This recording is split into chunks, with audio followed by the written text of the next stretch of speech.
dili pa man sila baho og ihiog ka. Ayan guys, oh, ang cute ng mga kambing. Kids. Smile. Hi vlog. Hi vlog. Hi vlog. Hi vlog. Hi vlog.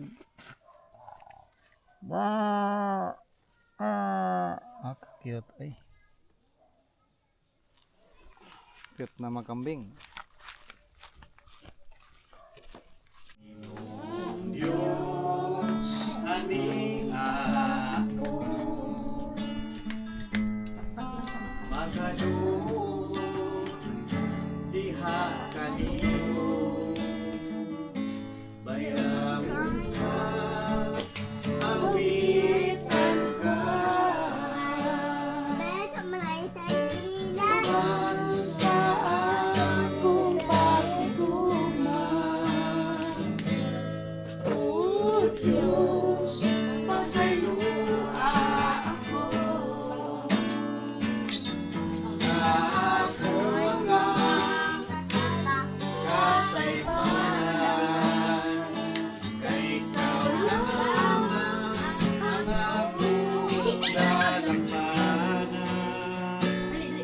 Walay lain, kundi ikaw lang. Salamat o Diyos sa gumawa way kinutuban. Ikaw lamang ang aming pasalamatan sa gumawa naku pa sa kalimutan. Ihalan ko ang akong kinabuhi. Kanino ako mag-aari? Magadaygo, magasimba. Tungod kay tapos ka, pasalamatan. O Diyos, pasaylua ako sa akong mga kasalanan. Kay ikaw lamang ang akong dalampanan. Walay lain kundi ikaw lang. Salamat o Diyos sa gumawa way kinutuban. Ikaw lamang ang aming pasalamatan sa gumawa naku pa sa kalimutan. Ihalan ko ang akong kinabuhi. Kanino ako mag-aari? Magadaygo, magasimba. Tungod kay tapos ka, pasalamatan. Ang Diyos maayo man, ikutitan ko patulog ko. Ang Diyos maayo man, Kusga yung tingo, kay akong kontrolan na akong tingo, kay maayo man. ang Diyos maayo man, Ikutitan ko ipatindog ko ang Diyos maayo man. God is good to me. God is good to me. God is good to me. He hold my hand and let me stand. God is good to me. Okay. Ang atong history, ang title sa atong history is Jesus. Jesus anointed by a sinful woman. Dire. Ang title sa atong history? Jesus anointed by a sinful woman. Okay, dere. Sa title sa itong story? Jesus anointed by a sinful woman. Woman. Makita sa Luke chapter 7 verse 36 to 50.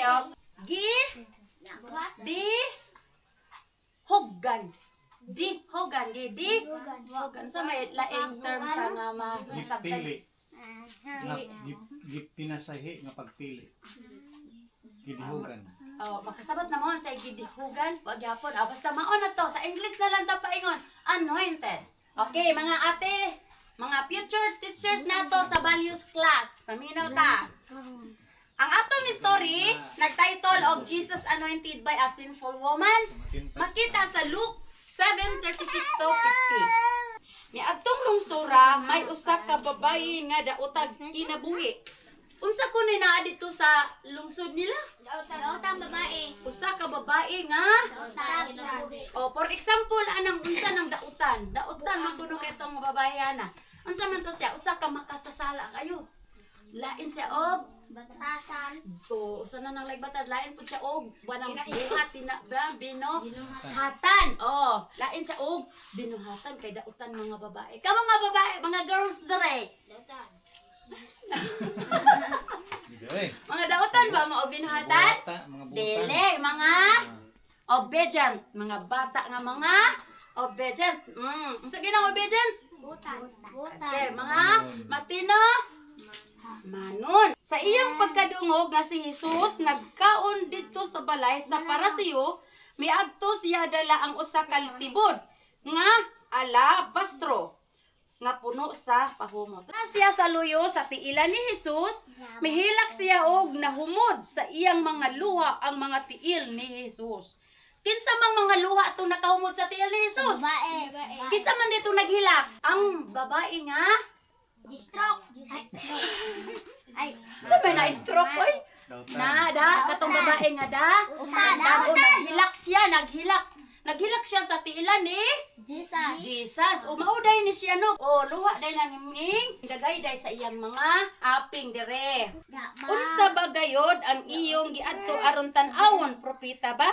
Mao gayod, sortihan ko kamo. Labaw pa sa propeta ang inyong nakita. Sa pagkakita ni ini sa Parisiyo nga nagdapit kang Hesus, miingon siya sa iyang kaugalingon kung tinuod pa nga propeta kining tawhanan. Makailaon ta siya kung kinsa kining babae nga mihikap kaniya. Ug unsa kadautan ang iyang kinabuhi. Si Simon mitubag, sige magtutudlo sultihi ako. Miingon si Jesus, may duha ka tawo nga nakautang sa usa ka tigpahulam. May duha ka pala utang. Nakautang sa usa ka tigpahulam og kwarta. Ang usa nakautang og 500. Pagkadako dili. Dako, gamay ra to. 500 ka denaryo. Og ang usa 50 ka denaryo. Asay dako 50 500. 50. Ha? 50 500. Pareha sila denaryo. 50 500 50 og 500. 100. Pink man tog yellow. Asa may dako to? 100. 500. Apan kay silang duha dili makabayad. Gipapas na lamang sa nagpahulam ang ilang mga utang. Karon kinsa man ang duha ang labaw nga nahigugma sa nagpahulam kanila. Kinsa may dako og gugma sa nagpahiram nga gipapas ang ilang utang. Katong 500 og 50 erase na ang ilang utang sa nagpahiram nila. Okay. Kinsa may dako og gugma adto? Ginoo. Katong nakautang 500 o katong nakautang 50? Nakautang 50. Ha? Katong nakautang og 50. apan siya nagsige galok sa akong mga tiil sukad sa akong pag-abot. Wala mo dihugi og lana ang akong ulo apan iyang gidihugan o pahumot ang akong mga tiil. Unsa gali gikuan sa tiil ni Jesus? Luha. Katong pahumot. Oh, giduhugan niya sa mahalon nga pahumot ang tiil ni Jesus. Busa, sortihan ko ikaw nga ang daghan niyang mga sala gipasaylo. Tungod niini dako ang gugma nga iyang gipakita apan kinsa kadtong gipasaylo sa jutay lamang nga mga sala nagpakita og jutay usab nga paghigugma. Dautan nga Babae. babae o gipasaylo na siya ni Jesus. Jesus. Apan mingon si Jesus sa babaye, ang imong pagtuo nagluwas kanimo, pauli nga malinawon. Unsa gali nakaluwas sa babae? Ang iyang pagtuo. Apan mingon si Jesus sa babaye, ang imong pagtuo nagluwas kanimo, pauli nga malinawon. Unsa gali nakaluwas sa babaye? Ang iyang pagtuo. Ang pagtuo sa usa ka babaye nga dautan nakaluwas sa iya ang nakaluwas sa iyang pagkatao. Kay ngano man ang dako kay niyang gugma nga gipakita ni Jesus ug tungod niya atong mahalon nga pahumot, gibubo niya sa tiil ni Jesus o gipahiran niya sa iyang buhok.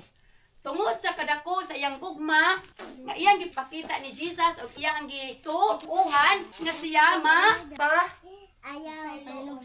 mapasaylo siya.